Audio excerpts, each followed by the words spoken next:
बांग्लादेश संकट पर पहली बार बोले सीजेआई। आज बांग्लादेश में जो कुछ हो रहा है, सीजेआई चंद्रचूड़ ने क्या दिलाई याद।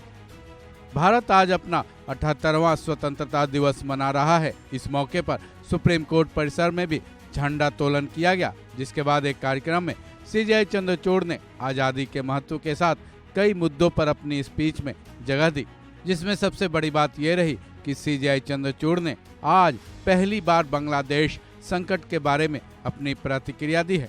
सीजेआई ने बांग्लादेश की आज की स्थिति पर चर्चा करते हुए आज़ादी के महत्व को समझाने की भरपूर कोशिश की।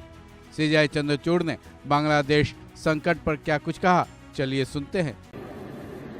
This morning I was reading a beautifully written piece by a noted Carnatic vocalist Chitra Sri Krishna, and the title of the piece is Songs of Freedom.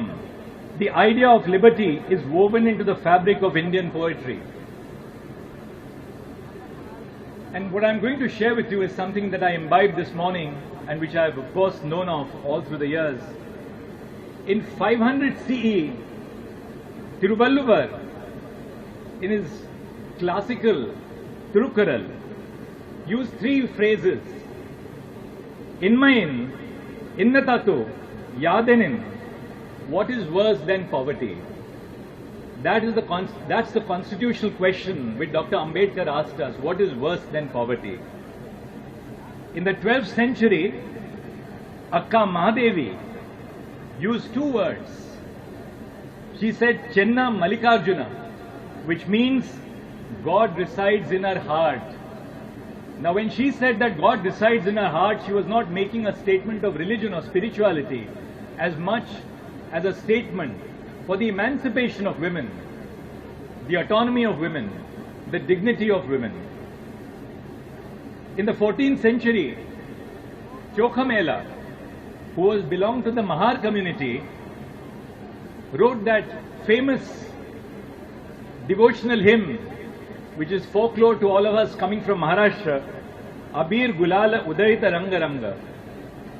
And what he meant by that was, he referred to the deity dancing outside a temple amidst gulal being thrown and saying, please give me at least a glimpse of the deity. Kabir spoke of the Nirguni Bhajan. And then, much later, Gurudev Rabindranath Tagore referred to Khachar Paki Chilo. गौरतलब है, बांग्लादेश के हालात फिलहाल बुरे हैं। वहाँ नई अंतरिम सरकार तो बन गई है, लेकिन वर्ल्ड मीडिया की रिपोर्ट्स वहाँ से जो भी आ रहे हैं वो बेहद डरावने हैं। इसलिए चाहे कोई भी देश हो, उसकी जनता हो या उसके नेता हो, आज़ादी के महत्व को सभी को समझना चाहिए, क्योंकि जब तक देश है सब कुछ है। देश के बाद ही जाति, धर्म, राजनीति वगैरह का स्थान होता है। सीजेआई चंद्रचूड़ ने बांग्लादेश पर अपनी प्रतिक्रिया देने से पहले आज़ादी के इस महापर्व की शुभकामनाएं भी दी और संविधान के बारे में भी बोले। All of you, the members of our journalistic corps, a very happy Independence Day, and through you I wish the rest of the nation, all our citizens, particularly those connected with the law, a very, very happy Independence Day.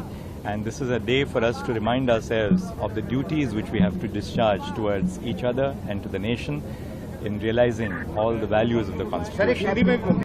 वहीं PM Modi जब लाल किले की प्राचीर से पूरे देश को संबोधित कर रहे थे, उस वक्त सीजेआई अतिथि के तौर पर वहां मौजूद थे। पीएम मोदी ने जब यूसीसी का जिक्र अपनी स्पीच में किया, उस वक्त सीजेआई उनके सामने ही बैठे थे। पीएम मोदी ने सुप्रीम कोर्ट और यूसीसी पर चर्चा की और सीजेआई की तरफ देखा, तब सीजेआई ने मुस्कुराकर अपनी प्रतिक्रिया दी।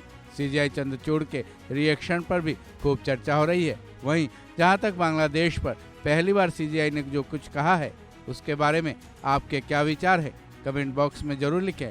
इस खबर में बस इतना ही। बाकी अपडेट्स के लिए जुड़े रहें वन इंडिया हिंदी के साथ।